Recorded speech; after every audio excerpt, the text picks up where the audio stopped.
그다음에 477페이지 보시면 개인연금 저축 공제인데 요거는 대빵 쉬워요. 요거는 그냥 프로그램에다가 넣어주기만 하면 돼서 그렇게 크게 문제될 사항은 없습니다. 그래서 그 부분은 참고만 좀 해주시면 될 것 같고요.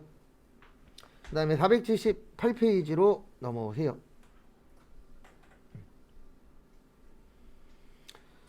그래서 478페이지 보시면은요, 거기에서 요거 정도는 이걸 물어보지는 않는데 거기 위에 거를 좀 이해를 하시려면 요 내용을 좀 볼 줄 아셔야 돼요. 뭐를 볼 줄 아셔야 되냐면 거기에 위에가 빠졌거든요. 그래서 소득에서 필요경비 빼면 요거를 소득금액이라고 해요. 소득금액. 그 다음에 두 번째로 여기에서 소득 공제를 빼면 요게 과세표준이 돼요. 그래서 거긴 지금 과세표준부터 되어 있잖아요. 교재 보시면. 그래서 요거는 좀 알고 계시면 도움이 좀 되실 거예요. 그 다음에 여기에다가 세율을 곱하면 요거를 산출세액이라고 하고요. 왜 이래? 요거를 산출세액이라고 하고요. 그 다음에 여기에서 그 세액공제를 빼면 요게 뭐가 되냐면 종합소득 결정세액이 되고요.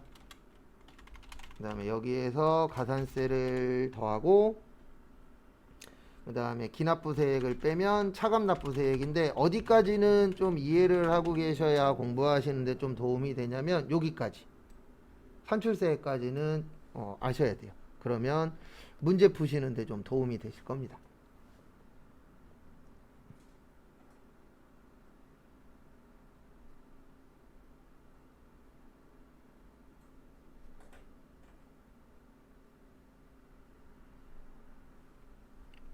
그래서 그 부분 참고를 좀 해주세요.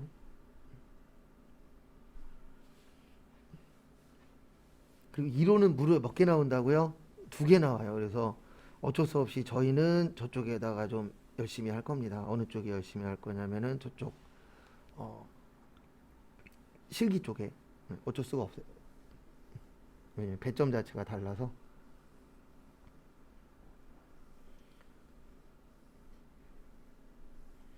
그 다음에 거기 밑에 보시면 세율이 있는데 세율을 외우실 필요까지는 없고요. 요 정도는 알고 계셔야 돼요. 6%부터 몇 프로까지 있다? 48%까지 있다. 그 정도는 좀 알고 계셔야 됩니다. 그래서 그 부분은 참고를 좀 해주시고요. 그 다음에 우리나라 세율을 뭐라 그러냐면 초과 누진세율이라 그래요. 그래서 하나, 둘, 셋, 넷, 다섯, 여섯, 일곱, 여덟 개 그래서 8단계 초과 누진세율이라고 해요. 왜 초과 누진세율이라고 하는지 설명은 드릴게요. 그거는 좀 아셔야 되니까 초과 누진세율 관련돼서 설명을 좀 드리면 저기 밑에 보시면 세율에 저기 1,400만 원 이하에 몇 프로라고 되어 있죠?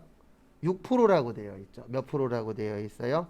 6%. 그래서 그걸 좀 잘 봐주셔야 되세요. 6%라는 거. 그걸 좀 봐두시고. 그 다음에 계산은 어떻게 하는 거냐면 이렇게 계산하는 거예요. 우리 1,400만 원에 6%면 얼마 나오냐면은 84만 원 나와요. 얼마 나온다고요? 84만 원. 6% 하면. 네. 그래서 거기 보시면 그 6% 밑에 보시면은 84만 원을 깔고 시작해요. 네. 그래서 거기 넘는 금액을 깔고 시작하는 거 요거를 뭐라고 표현하세요? 초과 누진세율이라고 표현을 합니다. 네. 그래서 결론은 그래서 무슨 세율이 되는 거예요? 초과 누진세율이 된다. 이렇게 이제 봐주시면 될 것 같고요. 그래서 결론은 우리나라는 초과 누진세율을 쓰는데 몇에서 몇 프로라고요? 네, 6에서 45%까지 있다. 그건 좀 봐주시고.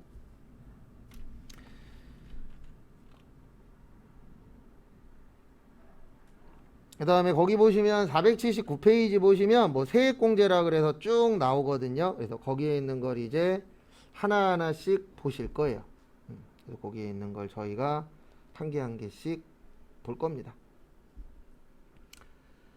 그래서 제일 먼저 보셔야 되는 게 뭐 배당세액공제, 기장세액공제 쭉 있거든요. 요거 하나씩 저희가 볼 거예요. 그 다음에 479페이지 거기 보시면 월세세액공제라고 있어요. 요것도 안 외우셔도 돼요. 왜냐면 요것도 프로그램 안에 내용이 다행히도 다 있거든요. 그래서 요것도 외우시지는 않아도 지장 없습니다. 근데 여기에서 보셔야 되는 게 월세세액공제에서 여긴 지금 안 나왔는데 당연히 무주택자만 됩니다. 유주택자는 안 돼요. 무주택자만 가능하다라는 거. 그리고 그건 하나씩 볼 거예요. 그래서 일단 480페이지에 보시면 자녀세액공제라고 있어요.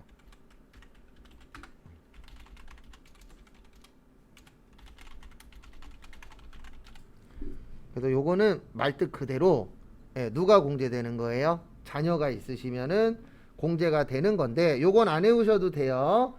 거기 보시면 자녀가 2명 그 8세 이하에다 8세 이상에다가 동그라미만 쳐주세요.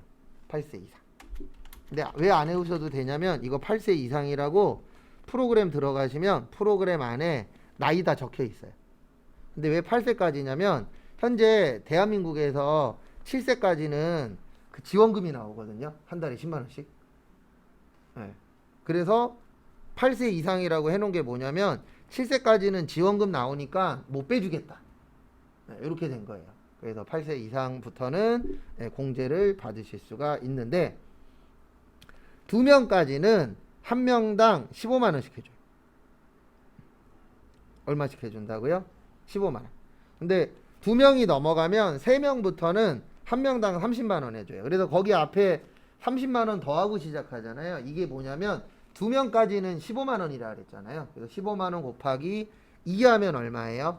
30만 원. 그 다음에 그 이후부터 한 명당 얼마씩 해주겠다? 30만 원씩 해주겠다.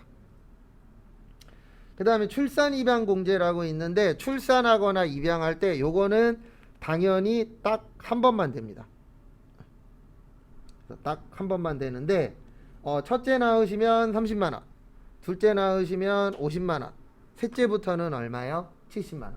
이렇게 이제 대금 지급을 한다라고 봐주시면 되세요. 그 다음에 연금 계좌라고 있는데 12% 15%는 신경 쓰지 마세요. 이거는 프로그램에서 알아서 잘 해주실 겁니다. 그 다음에 481페이지 보시면 특별세액공제라고 있는데 이것도 이제 프로그램이 해주긴 그 프로그램에서 도와주긴 하거든요. 거기 보시면 표준세액공제라고 있어요. 이거는 뭐냐면 이런 분들이 있어요. 연말정산한다 그러면 서류를 안 갖다 줘요. 그래서 뭐라 그러냐면 전 아무것도 없어요. 그렇다고 해서 안 해줄 수는 없잖아요. 왜냐면 아무것도 없어도 돈은 쓸 거 아니에요. 돈 한 푼도 없이 살 수 있어요? 없어요? 없어요. 왜냐면 전기 쓰면 전기요금 나갈 거고. 예. 근데 아예 서류나 이런 거를 안 주시는 분들도 있거든요. 그런 분들은 근로소득만 있으면 얼마 빼줘라? 13만 원. 그 다음에 근로소득이 없으면 7만 원 빼주고 국가 말 잘 듣는 사업자를 성실사업자라고 합니다. 그래서 국가 말 잘 들어서 성실사업자가 되면 12만 원 빼주는데 근데 이거는 전제 조건이 있어요. 신청을 안 했거나 아니면 서류를 갖고 왔는데 이 금액보다 작으신 분들 있어요? 없어요? 있죠. 그런 분들은 최소한 요 금액은 빼줘야 되지 않냐라고 이제 국가가 만들어 놓은 금액입니다. 그래서 아무거나 안 내거나 하시면은 요 금액을 빼주시면 돼요. 그 다음에 거기 밑에 보시면 OX라고 있잖아요. 요거는 제가 앞으로 하면서 계속 설명드릴 거예요. 그래서 일단 첫 번째 보시면 보장성 보험료라고 있어요. 481페이지. 요건 실기할 때도 계속 적어 드릴 건데 보험료는 나이도 확인해야 되고 소득도 확인해야 돼요. 유일하게 둘 다 봐야 돼요.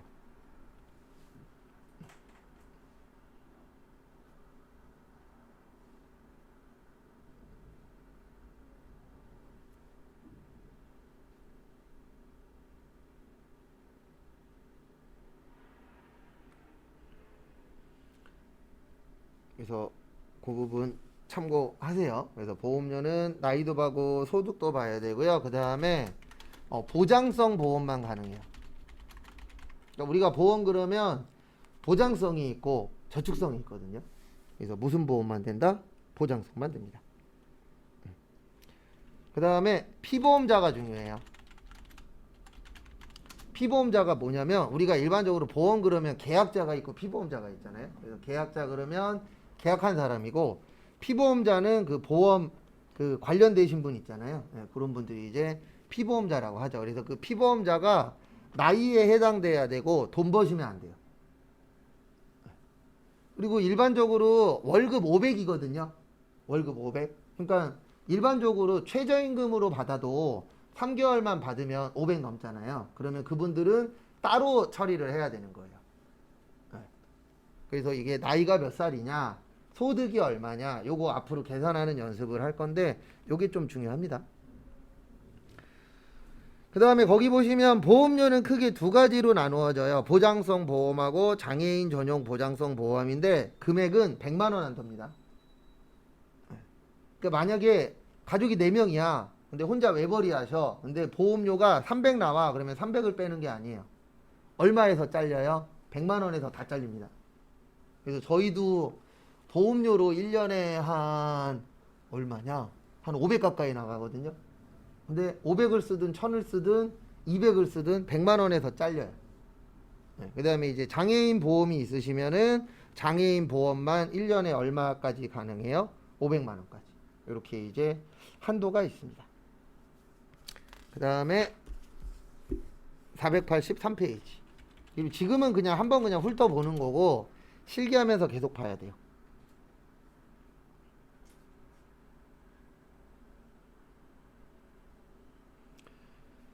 그 다음에 483페이지 보시면 의료비 세액공제라고 있는데요. 요 의료비의 장점은 나이도 안 봐도 되고 소득도 안 봐도 돼요.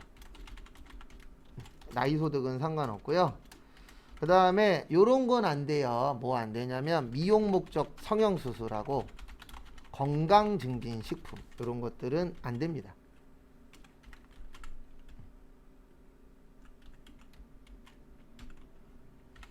그 다음에 안 되는 것들이 꽤 있어요. 네, 외국에서 쓴 것도 안 되고. 네.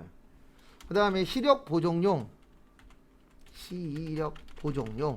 안경하고 우리 콘택트 렌즈 있잖아요. 요런 거는 1인당 50만 원까지 돼요. 근데 이거는 왜 외워야 되냐면 프로그램에서 이거 나누는 기능이 아직 없어요. 그래서 우리가 한 명당 얼마에서 잘라줘야 돼요? 50만 원. 그래서 요거는 필히 외우셔야 되는 내용이고요.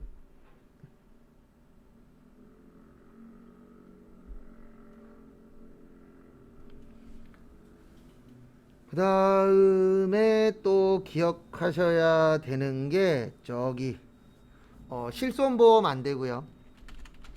실손보험료 받으시면 실손보험료 받은 만큼은 빼고 계산을 하셔야 되는데 빼는 건 컴퓨터가 뺍니다. 우리는 등록만 해주면 돼요. 실손보험 얼마냐 이렇게 등록만 해주시면 빼는 거는 누가 빼줄 거예요? 프로그램에서 빼줄 겁니다.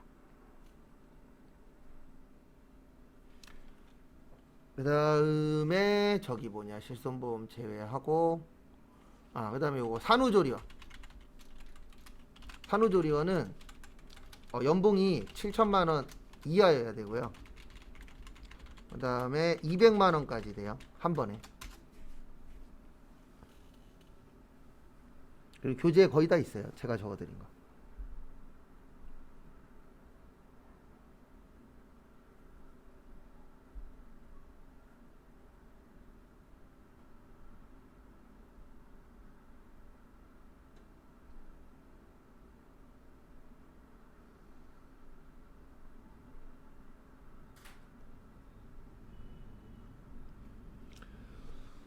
그래서 거기 보시면은요 교재에 잘 나와 있는데 저기 시력보정용 안경 콘택트 렌즈 1인당 50만 원이고 임신 관련된 거 공제되고요. 출산 관련된 것도 됩니다.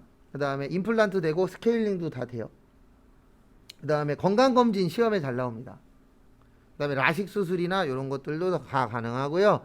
특히 우리는 안 되는 거 잘 봐야 돼요. 외국에서 쓴 거 안 돼요. 외국은 얘만 가능해요.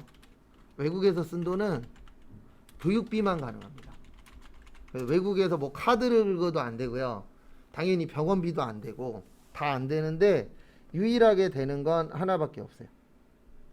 뭐밖에 없어요? 교육.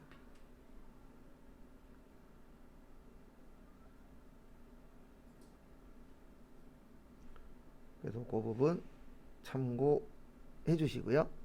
그 다음에 건강 증진 안 돼요. 네, 왜냐하면 건강 증진은 의약품이 아니잖아요. 네, 의약품은 의료비는 일반적으로 아픈 다음에 돈 들어가는 거잖아요. 그래서 건강 증진 같은 그 건강식품 있죠. 이런 거는 공제 안 됩니다. 그 다음에 미용 목적 성형수술도 안 돼요. 네. 근데 의료 목적 성형수술은 돼요. 근데 일반적으로 뭐 쌍수라던가 뭐 코수술이라던가 이런 거는 대부분 미용 목적이 많잖아요. 네, 그런 거는 안 됩니다. 그리고 간병인도 아직 안 돼요. 네, 간병인 많이 쓰시잖아요. 근데 아직 법에서는 그러니까 어떻게 보면 이제 의료행위로 아직 인정을 못 하겠대요. 간병인은. 그래서 안 되고 실손 의료보험은 빼고 계산해야 됩니다. 그 밑에 있는 30% 20% 이런 건 컴퓨터가 다 해줄 거니까 그런 거는 안 해오셔도 돼요. 그 다음에 485페이지. 그러니까 나중에 실기 문제가 어떻게 나오냐면 의료비야. 그러면 의료비를 한 3, 4가지 정도를 던져줘요. 그럼 우리는 거기에서 얘는 입력해도 되는 거, 얘는 입력하면 안 되는 거 구별해서 넣는 거기 때문에 구별하는 연습 좀 많이 하시면 오히려 분계보다 더 잘 하시는 분들도 꽤 있으시더라고요. 그 다음에 교육비 공제인데 그리고 이거는 시험에서 물어보진 않는데 의료비는요 뭐 이론에서 나올 수는 있어요. 의료비는 총급여액의 3% 초과해서 쓰셔야 돼요. 그러니까 아까 제가 저기 카드는 25% 넘게 써야 된다 그랬죠? 네. 의료비는 3% 넘게 써야 돼요. 그러니까 내가 만약에 연봉이 3천만 원이면 3% 계산해서 90만 원 이상은 아프셔야 돼요. 네. 90만 원 초과해서 의료비가 나가야만 공제를 받을 수 있지. 나 3천만 원 버는데 20만 원밖에 안 썼어. 그러면 100원도 못 받습니다. 그러니까 너무 적은 금액까지는 다 일일이 못 해주겠대요. 법에서.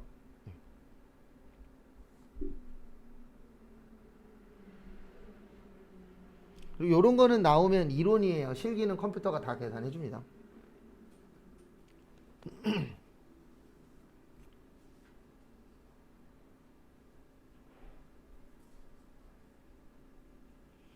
그 다음에 거기 485페이지 교육비 세액공제 보시면 대상액이 15%인데요. 교육비는 나이는 상관없고 소득 계산만 하면 돼요. 그러니까 돈 버는 사람 것까지는 교육비는 못 빼주겠다. 그래서 대학원은 본인만 가능합니다. 대학원은 본인만 되고 다른 사람 건 안 돼요. 그래서 대학원은 본인만 가능하다. 그 다음에 이분들 거 안 돼요. 부모님이 직계 존속이라 그랬잖아요. 그래서 직계 존속은 장애인 교육비만 가능해요. 그래서 일반적인 교육비는 안 됩니다. 그래서 요즘 보면은 그 부모님들 중에서 뭐 학교 다니시고 이런 분들 계시잖아요. 그런 분들 관련된 교육비는 못 해주게끔 되어 있어요. 자녀분들이 교육비 지원을 해주더라도 공제 안 됩니다. 그리고 대학원은 본인 돈으로 가래요. 그래서 자녀분들 중에서도 대학원 다니시는 분들 있어요, 없어요? 있죠. 네.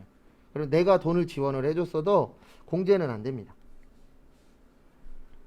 그 다음에 보실 게 여기까지 됐고 직계 존속 됐고 요건 필요 없고 요거 교복 구입비. 교복 구입비는 1인당 50만 원까지 되고요. 그 다음에 현장 체험 학습비. 요거는 1인당 30만 원까지 돼요. 그 다음에 여기까지 됐고 유일하게 외국 교육비 가능합니다. 외국은 유일하게 2분만 되세요. 다른 분들은 안 됩니다. 외국 교육비 가능하다라는 거 참고하시고.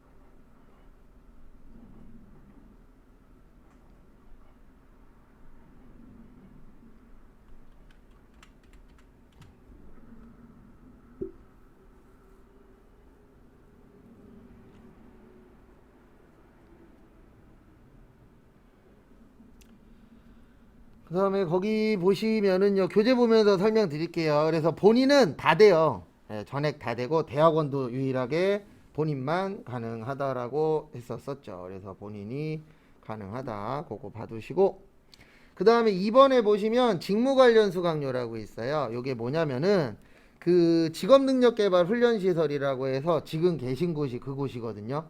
이렇게 이제 노동부에서 허가받은 곳에서 야간 수업이나 주말 수업 받으시는 분들 있어요, 없어요? 있죠. 그러면은 공제가 가능합니다. 그 다음에 거기 다만 보시면 근로자 수강 지원을 받으면 그 금액은 빼야 돼요. 그러니까 국가에서 지원 나오는 금액들이 있어요, 없어요? 있죠. 그 돈은 당연히 본인 돈이 아니니까 뭐 해야 돼요? 빼야 되겠죠. 그리고 거기 보시면 뭐 대학생 900만 원이네, 뭐 취약전 아동 300만 원이네, 요런 거는 안 해오셔도 됩니다. 왜냐면 이건 컴퓨터가 다 해줘요. 아, 그리고 요거 빼먹었구나. 제일 중요한 거. 학원비.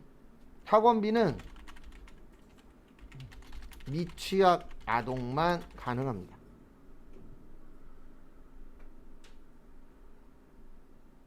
요거 참고하세요. 우리 학원비 내요, 안 내요? 내죠. 근데 학원비는 유일하게 미취학 아동 빼놓고는 안 돼요. 취학 아동은 못 해주겠다라고 되어 있어요. 공제를.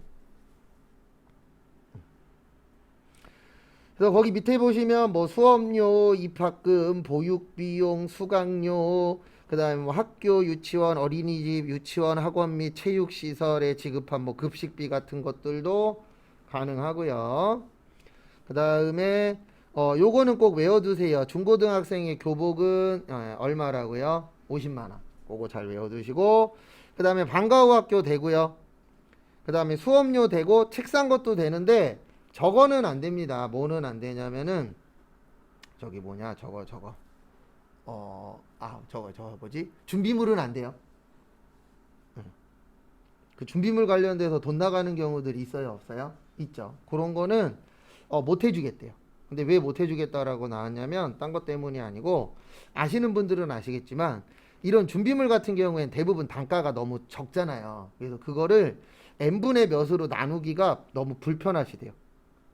그래서 못 해주겠다라고 되어 있습니다. 그 부분 참고를 좀 해주세요.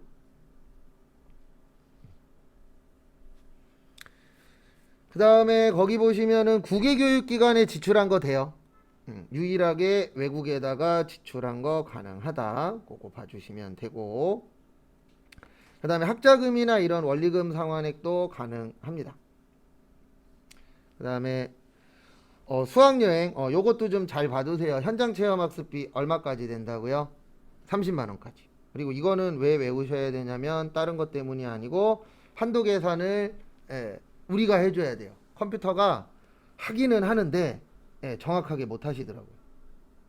그래서 한도 계산 때문에 우리가 직접 계산을 해주셔야 됩니다. 그거 참고하시고요.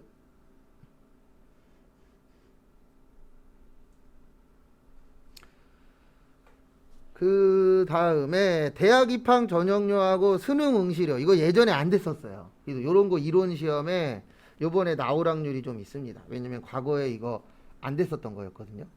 그래서 그런 거 좀 잘 봐주세요.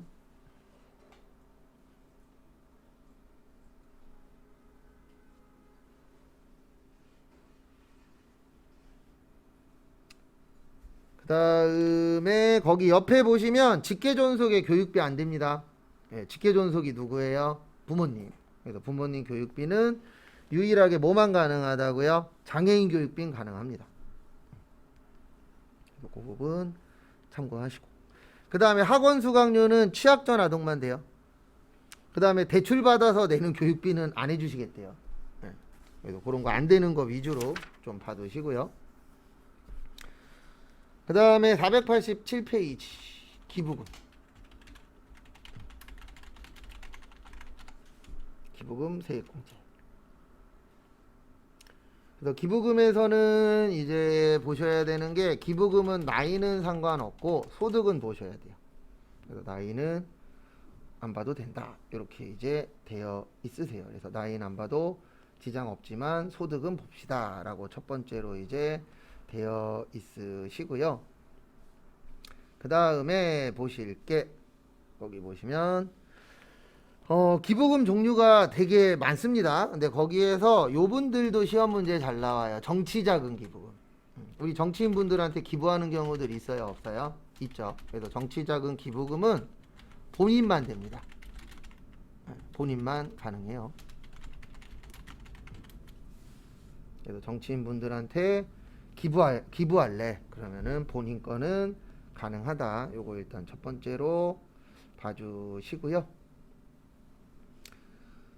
그 다음에 이제 두 번째로 봐주셔야 되는 게 이게 종류가 원래 대빵 많아요. 그래서 저도 이거 초반에 어떻게 외우는 게 조금 더 기억 속에 많이 남으실까 그런 고민들을 좀 해봤는데 결론적으로 나온 게 뭐냐면은요, 요게 나왔어요. 뭐가 나왔냐면은 국가 관련되면은 법정기부금. 네, 옛날에는 법정기부금이라 그랬는데 이제는 특례라 그래요. 그래서 국가 관련된 거는 이제 특례 기부금이라고 해서 처리를 해주시면 될 것 같고요. 그 다음에 이제 두 번째로 종교단체 관련된 게 있어요.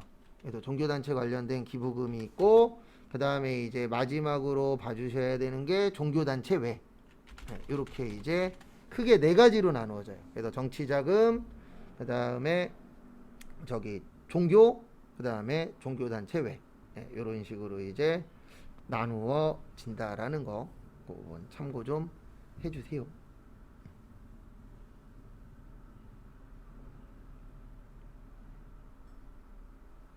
참고 좀 해주시고,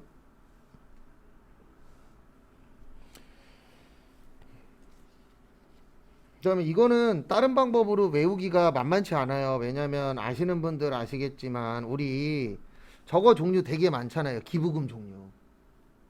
그래서 기부금 종류 자체가 너무 종류가 많아서 요 파트는 그렇게 좀 기억을 하시면 될 것 같습니다. 그래서 참고하시고.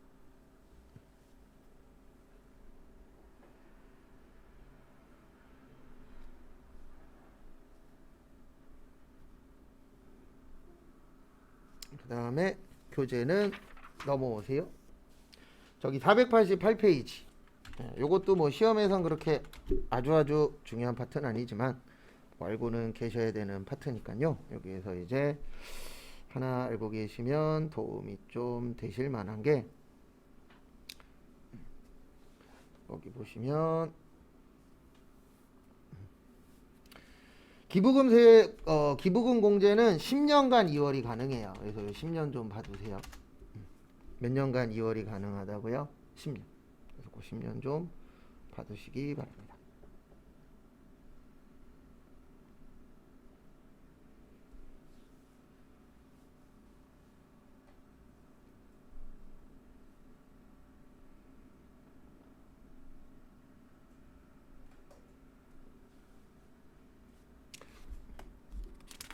그 다음에 뭐 나머지는 필요 없고 됐고,